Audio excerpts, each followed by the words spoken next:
Meu nome é Jennifer Arroyo, eu sou advogada e administradora pública. Eu sou da Costa Rica e sou a coordenadora do painel. Eu vou tentar falar em português e, se não, posso em portunhol.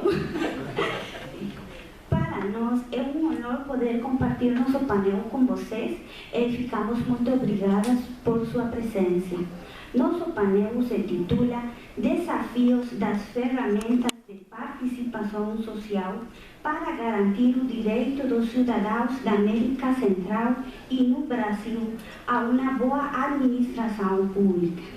Nós pretendemos abordar os desafios que têm as ferramentas de participação cidadã desde a realidade de países muito diversos, como são a região centro-americana, que fica composta por 7 países muito pequenos, e a realidade de um país tão grande como o Brasil.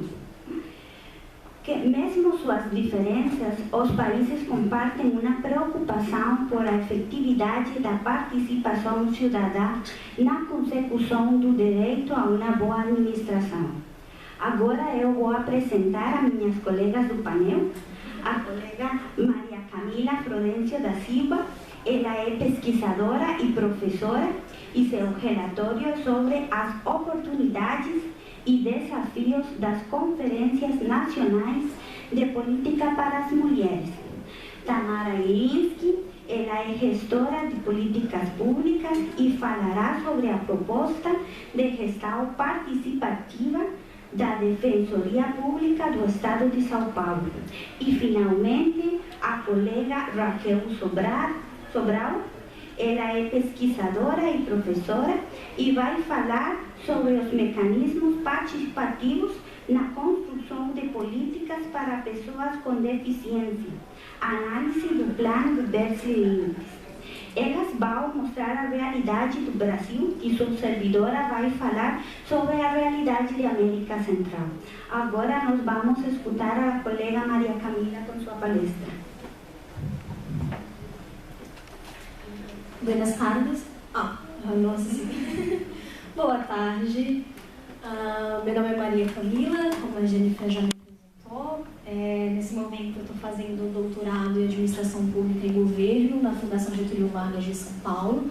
Mas a minha formação original é no Direito, minha graduação e meu mestrado foram no Direito. E o que eu vou apresentar aqui é parte do meu estudo exploratório durante o mestrado. Desde o mestrado eu estudo as conferências nacionais de política para as mulheres no Brasil.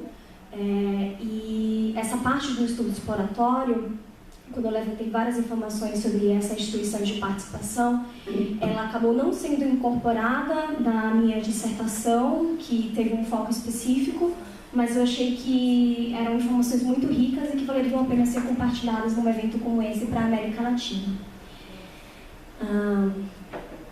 Então, eu vou apresentar na forma de desafios e oportunidades, destacando a oportunidade que é a criação dessa instituição no contexto de políticas de gênero que buscam diminuir as desigualdades entre homens e mulheres no Brasil e, ao mesmo tempo, os desafios que tem essa instituição de participação como um todo, e especialmente na área de política para as mulheres.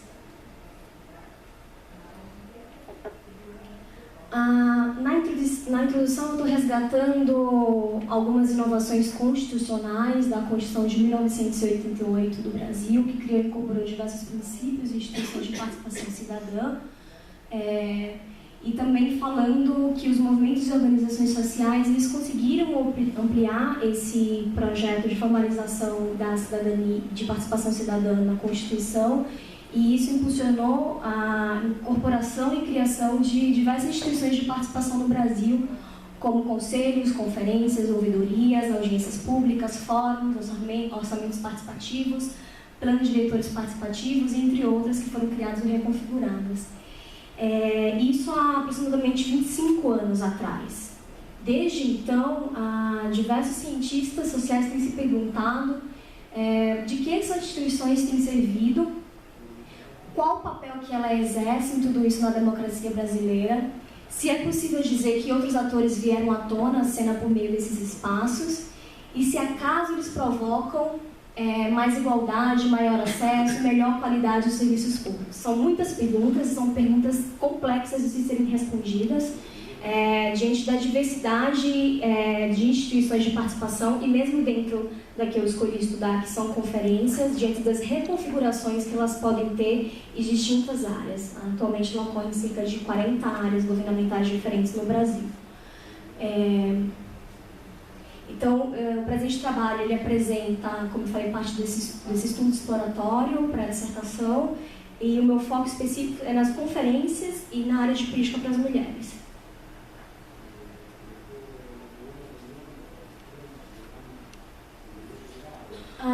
Essas conferências elas foram criadas desde 1937, pela lei que ela separou o Ministério, uma reforma que separou o Ministério da Educação e da Saúde, que antes eram juntos na época do presidente Getúlio Vargas, mas nessa época ela tinha uma reconfiguração completamente diferente da que ela adquiriu desde o período de redemocratização do Brasil após a ditadura militar ao longo da década de 80. Quando teve a histórica 8ª Conferência de Saúde, que continuou sendo organizada nesse período de tempo, mas era vista muito mais como um planejamento, como parte do planejamento do governo, e só se reuniam agentes governamentais e especialistas na área de saúde.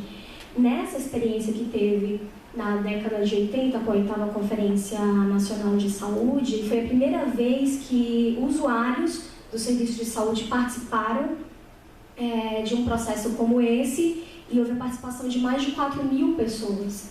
E isso foi considerado um momento de pré-constituinte, porque era um momento que o Brasil estava elaborando a sua atual Constituição, e isso teria influenciado também na incorporação, incorporação e posterior criação, do Sistema Único de Saúde. Então, a saúde ela acabou sendo incorporada como um direito e responsabilidade do Estado, e posteriormente foi editada uma lei que regulamentou conselhos e conferências como parte dessa gestão descentralizada no SUS, nesse Sistema Único de Saúde. Só que mesmo tendo sobrevivido ao longo, desde 1937, passado pela ditadura, um momento de redemocratização e também ao longo da década de 90, levantamentos realizados por Daniel Progrebinski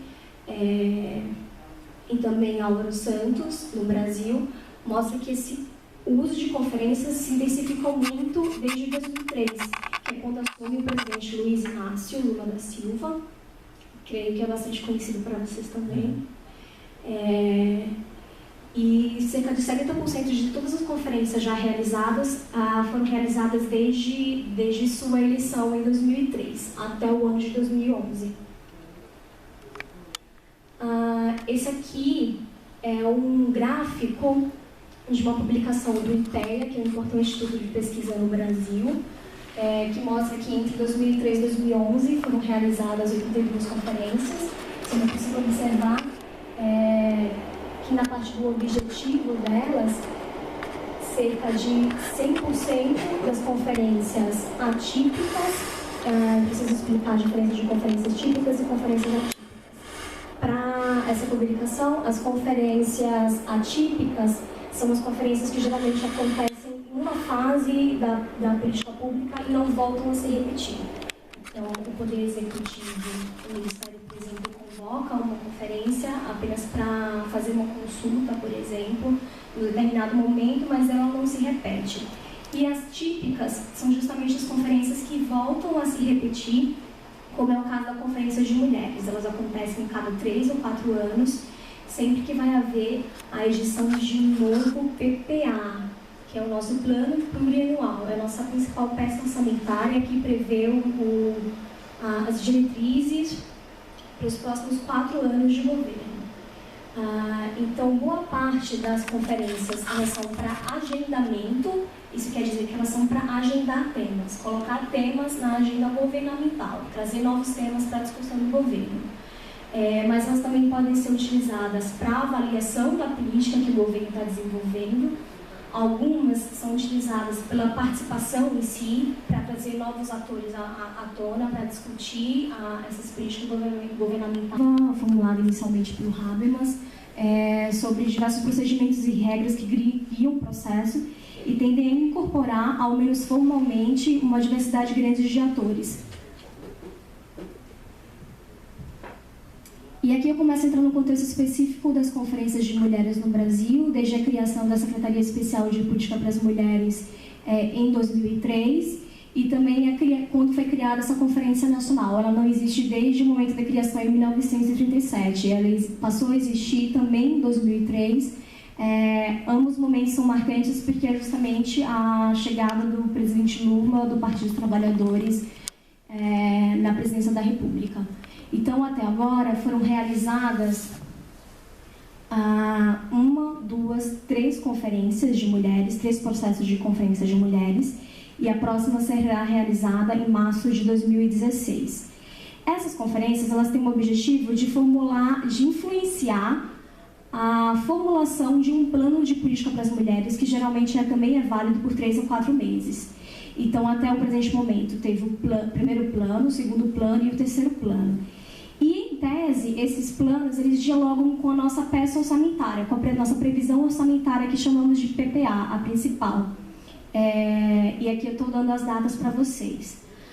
Como essa aqui ainda não se realizou, ela ainda não tem plano e não está muito claro se ela vai ter um plano, porque o Brasil passou por uma reforma ministerial recente e algumas coisas estão suspensas com relação a isso.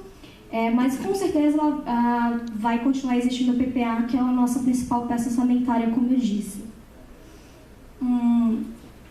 E aqui eu começo a sintetizar o que eu estou chamando de oportunidades diante da criação dessa instituição. Então, a criação da conferência em si, as atrizes que eu entrevistei 17 representantes, 8 representantes governamentais e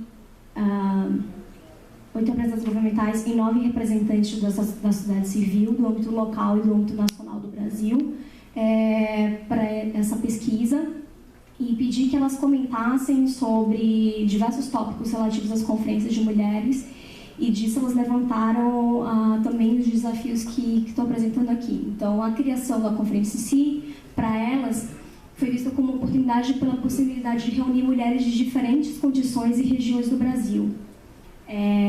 E aqui eu trouxe essa fala, por exemplo. A primeira conferência ela foi um marco na história do Brasil. Você conseguir reunir mulheres para discutir política para as mulheres, o Lula presente, o efeito simbólico do Lula, e para a gente que era jovem, na época, militante, a gente conseguiu colocar a pauta da juventude nessa primeira conferência, foi importante. Para colocar assim, existem mulheres e existem mulheres que são diferentes, são diversas e muitas delas são jovens, então é importante como pauta de política pública. Isso foi a fala de uma representante do movimento de juventude no Brasil. O segundo ponto é que ela auxilia no reconhecimento de problemas que afetam a vida das mulheres por parte do Estado e, consequentemente, ajuda a legitimar e fortalecer a política. Não é porque você criou uma Secretaria Nacional de Política para as Mulheres que necessariamente todos os agentes governamentais vão reconhecer a importância que é ter política para as mulheres. Tendo inclusive desafios relacionados a isso, tentar convencer outros gestores públicos da importância de ter política para as mulheres. Então, ela auxilia no reconhecimento desses temas, pois ela acaba reunindo mais de 200 mil mulheres num processo que vai desde a municipal até a nacional. E isso tem um peso importante. E também acabou impulsionando a organização social de mulheres e criação de novos organismos no nível local, em estados e municípios. Esses dados eu estou apresentando no artigo, uma expansão significativa de organismos de política para as mulheres nos municípios, nos estados, que se deu também por influência das conferências de mulheres, que é poderia ser considerado um mecanismo de indução diferente do habitual, que seria através de recursos, por exemplo. E aqui os desafios que são maiores, são muitos. O primeiro deles é a transversalidade, negociar os temas da agenda governamental de mulheres com as demais áreas de políticas públicas, que possuem concepções completamente diferentes, muitas vezes, da área de política para as mulheres, sobre tais problemas, ou sequer entendem como problema. Conservadorismo, que é necessário atravessar diversos níveis e instituições onde forças conservadoras agem. Durante a pesquisa, por exemplo, eu levantei uma séria crítica ao Ministério da Saúde, que atualmente desenvolve a principal política para as mulheres, chamada de Rede Cegonha, e tem enfatizado muito os serviços relacionados à maternidade para as mulheres. Mas, em especial, o movimento feminista pede muito mais ações voltadas para a autonomia sexual e reprodutiva das mulheres, e não só a parte da maternidade, que envolveria uma série de outras ações que geralmente têm sido questionadas pelo Ministério da Saúde. E elas acreditam que atua um conservadorismo aí também. A inclusão material, porque, como eu falei, tem uma que seria uma inclusão formal, a inclusão formal de diversas diversidades de mulheres no Brasil. Então, por exemplo, as mulheres negras participam, as mulheres indígenas participam, as mulheres ciganas participam, as mulheres jovens, as mulheres de diversas classes sociais, formalmente participam, elas se credenciam para participar do processo. Isso não quer dizer que elas tenham o mesmo poder político de influenciar no processo. Então, tem desafios para a inclusão material aí. Porque, apesar da inclusão formal, mulheres que não fazem parte de organizações de mulheres e mulheres que fazem parte de alguns segmentos organizados a partir de outras identidades que fazem essa intersecção com mulheres como mulheres negras,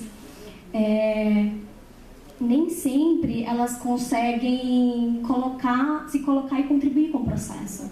Porque é um processo, apesar de tudo, ele é muito procedimentalizado, e isso influencia também na qualidade da participação dessas mulheres. Elas têm, muitas vezes, que ter um procedimento que é pedir destaque durante a formulação de uma proposta, elas têm que ir até a frente, falar no microfone, argumentar racionalmente em cima dessa proposta para poder convencer as outras mulheres a votar. E algumas mulheres, como por exemplo as indígenas, elas não conseguem muitas vezes entender esses procedimentos.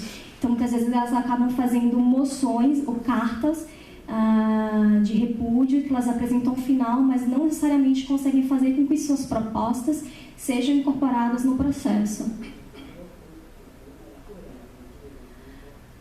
O próprio método, por causa disso, também é questionado. Aí eu trouxe uma fala de uma representante da sociedade civil local. Ela coloca: a discussão é muito prejudicada. Ela tem um método de trabalho, de debate que não funciona. Grupos de trabalho, método, como é que você chega na plenária, como votar a proposta. O temário também é muito grande, muito amplo, e falta orientação do próprio governo e dos conselhos para você direcionar a discussão. Então, tem grupos de trabalho que você discute proposta do tipo mínima, que vai afetar a vida de mulheres de 3 bairros, aí ela está falando de nível local, até uma matriz que altera a política todinha, ou seja, que altera tudo. Então, às vezes é muito confuso. Especialmente a questão do desafio da agenda também, ampliar a agenda governamental para além do enfrentamento à violência doméstica e autonomia econômica e trabalho, que são agendas que foram influenciadas especialmente pelo governo Lula. Durante os 8 anos do governo Lula, a principal agenda foi o enfrentamento à violência doméstica, e no presente momento a principal agenda desenvolvida é de autonomia econômica e trabalho, que tem sido impulsionada pela presidente Dilma, e especialmente o descompasso temporal com o orçamento. Como vocês viram naquele gráfico anterior, é fundamental o plano ele se relacionar com o orçamento, porque é aqui que vai estar previsto o recurso para executar isso. Se esse PPA ele é formulado antes desse processo, acaba que esse processo não vai influenciar aqui. Então, por isso tem essas diversas setas aqui. Porque as representantes governamentais argumentaram que, embora este plano não necessariamente influencie aqui, mas as propostas que estão aqui podem tentar influenciar este, ou poderiam tentar influenciar este.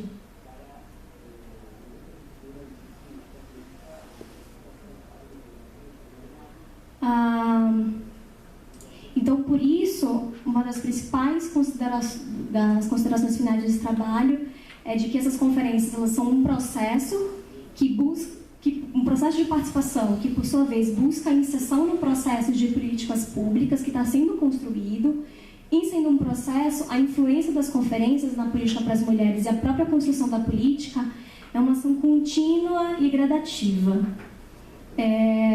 Mas, ao mesmo tempo, verificar se isso também não verificar se realmente um plano anterior influencia no subsequente ou no outro, se essa política de fato tem sido construída, é tarefa muito difícil, porque também faltam relatórios e balanços da própria Secretaria de Política para as